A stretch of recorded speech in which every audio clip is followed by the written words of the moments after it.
Le combat silencieux entre ce que tu montres et ce que tu es.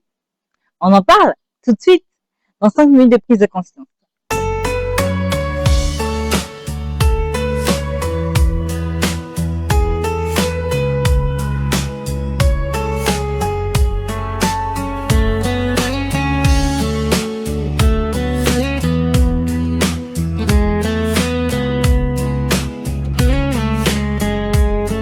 Bonjour mesdames, bienvenue sur ma chaîne Femme en pleine conscience. Je suis Christelle Princesse, coach en développement personnel féminin, spécialiste en intelligence émotionnelle. Je suis également passionnée de l'expansion et de l'épanouissement de la femme. Il existe une bataille silencieuse que presque tout le monde traverse.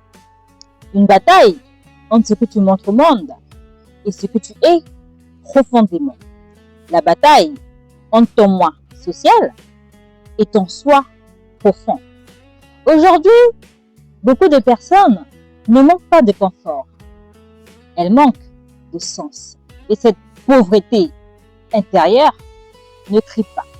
Elle s'installe doucement au plus profond de vous, ce qui se traduit souvent par un mal-être difficile à expliquer. Et un jour, une voix apparaît. Une voix discrète, mais persistante. Cette voix murmure à vos oreilles. Ce n'est pas normal. Et à ce moment-là, deux chemins s'offrent à vous. Le premier chemin, c'est la fuite. À ce niveau, votre premier réflexe sera d'ignorer cette petite voix. Et c'est justement à ce moment précis que tu décides de te distraire. La distraction dans les excès, la distraction dans des plaisirs qui ne te nourrissent pas vraiment. Tu fais tout pour ne pas écouter ça. De l'autre côté, il y a le deuxième chemin.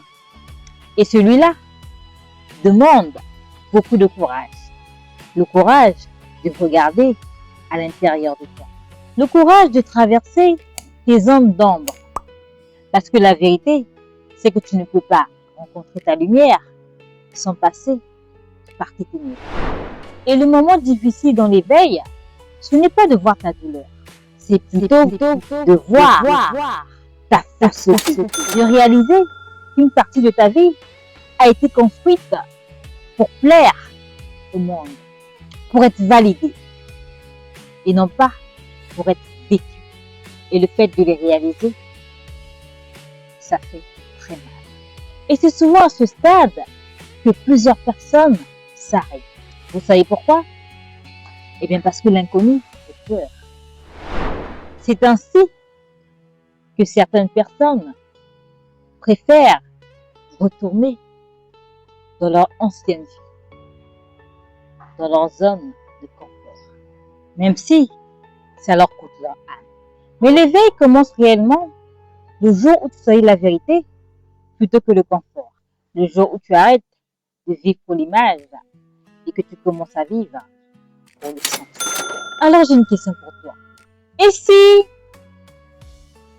ce que tu fuis aujourd'hui était justement la porte vers ta liberté? N'oublie jamais une chose. Il n'y a pas d'éveil sans inconfort. Il n'y a pas non plus de liberté sans vérité. Avec tout mon amour.